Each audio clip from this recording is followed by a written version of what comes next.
Alright everyone, what's going on? I hope you're all doing okay today. Welcome to our third video in the outdoor gold farming series. If you've not seen the previous episode where we made some hot chili, then be sure to check that out. You can find that in a card in the upper right hand portion of the screen right now.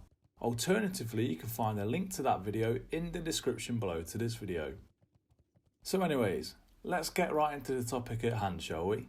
Today's video is located in the eastern plaguelands. The particular route we're going to follow will look something like this.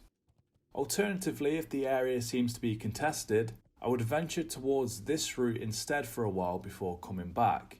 The total gold made from here will vary greatly depending upon a number of factors, mainly including the competition, your luck, and of course the prices on the auction house. Also note that having herbalism or mining or both can help to increase the number of gold made per hour, as you will likely passively come across nodes and herbs as you go along this route. So how much can we expect to gain from here? Typically on the low end it's around 15 gold per hour if you're extremely unlucky. And at best, if you're very lucky and have little to no competition, then it can easily go up to 80 gold per hour. Keep in mind that we can also come across random blues and greens that drop too, which will help to increase the overall gold made per hour. So where is the gold coming from? What items are we going to try to farm for such a potentially good gold farm? Well, I'm glad you asked. It's actually the larval acids from the Syrian devourers and the Syrian grubs, which by the way, if I have pronounced that wrong, I am sorry, I'm not really sure how that you do pronounce it. But anyways, now the larval acids have a 4% chance to drop from the Syrian grubs, and they have a 7% chance to drop from the Syrian devourers. Typically you'll find much more of the grubs than the devourers, as they're less likely to be killed by farmers due to the lower chance to be dropped. Aside from people farming, you may also encounter people hunting these down for the Tyrian forging quest chain, which leads to the pre-biz ring forging seal. Okay, so now that we've covered the what and the where, let's talk about the why. Aside from the potentially great gold per hour here, with the chance to not only have up to 8 larval acids per hour dropping, but also the chance to get blues and greens to drop to increase this as well, and we can also expect to make extra income from mining and herbing. But also the reason why the larval acids are fairly high in price, as seen on my server here, they're about a solid 10 gold each at the moment. In fact, not only that, but they're actually used to make a lot of nature resistance gear, which is what everybody will need come phase 5 for AQ40 and AQ20. So getting these now will be a smart idea, as I do believe that the prices will go up when phase 5 is released. On top of that, the competition in this zone will also be higher due to more and more people wanting this item. So it is definitely a smart move to spend a few hours here farming now before it does happen and to get ahead of the curve. And it may also be a smart idea to hold on to them for phase 5 as well, because the reason for this is simply because once phase 5 is released, then you may expect the prices of the larval acids to go up in value again, helping to increase the overall gold made. And finally, onto the who. The best classes for this, in my opinion, are melee classes, as they'll typically be able to auto-attack the mobs as they're moving towards the next target, essentially kiting them. As a paladin, I found myself not needing to drink any water at all as I was going along due to Seal of Wisdom and Blessing of Wisdom. The only downside is that you will rarely find more than 2 at a time to AoE them. But by keeping on the move as you're killing them, you would greatly increase your efficiency. So keep that in mind. Now, one final thing to be cautious of though is that this is the open world. So if you are on a PvP server, then be extra careful of enemy players, as there is risk that they will attempt to gank you. You have been warned. It should also be noted that these grubs in the eastern plaguelands are, as far as I'm aware, are the only mobs that will drop the larval acids, as well as the only zone these can be found in also, so you're not really spoiled for choice here. Although do note that once AQ is released, there are a number of mobs inside of AQ20 that can drop these as well. And this is great because if you do clear the raid up to the last boss, you can essentially solo it by making a raid and run into these specific mobs.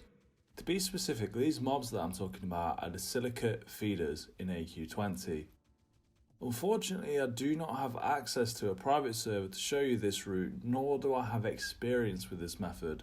This is just what I've managed to dig up from some old forum posts of people doing it back in vanilla in 2006.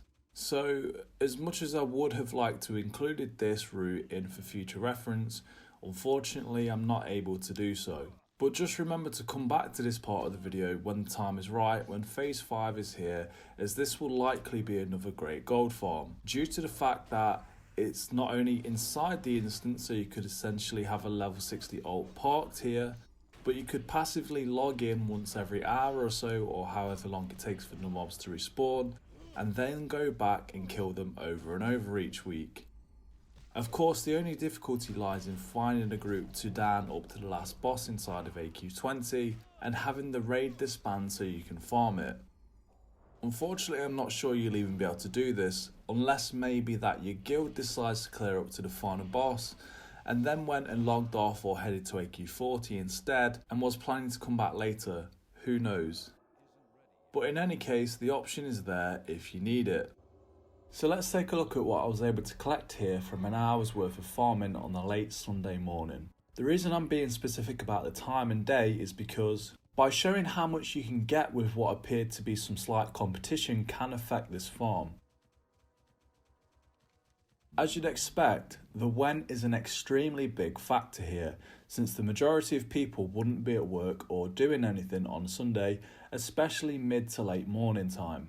But if you remember from the start of the video, we started out with empty bags and approximately 126 gold and 47 silver. Now taking a look here, we can see that this is what I was able to collect from 1 hour I spent here. Keep in mind that, as mentioned a second ago, although I never caught anyone else, I did know of a hunter doing the quest line mentioned earlier, so there is that to be aware of as well, which may have affected my gold per hour, as there was a point near the end I went a solid 20 minutes without finding a single mob to kill. Not only this, and don't hold me to it either because I'm not 100% sure, but I believe that the mobs we're after may also share the same spawn timer as the dogs and the bats, so it may be a good idea to kill everything rather than cherry picking them. Going back to my bags though, and we can see that this is the loot that I collected. So taking away the larval acid, which as we know is worth about 10 gold anyway, I'm also aware that despite these mobs not dropping any raw gold, my total gold had gone up by around 40 silver, bumping us up to 126 gold and 89 silver. This was because at the end I was near a few undead mobs that I thought I would AoE down for fun. So we'll not count that in a second, and the same goes for the items that they dropped, we'll also skip them as well. The total repair bill was 86 silver, so taking this away leaves us with 126 gold and 1 silver. Now that I'm selling all of the junk items to the vendor, we can see that the vendor trash has made a total of 75 silver. So in the grand scheme of things, you'll hardly make any money when it comes to the vendorable items. All of the gold made will come from the larval acids, unless of course we get a lucky drop with a green or a blue for example. So there we have it guys.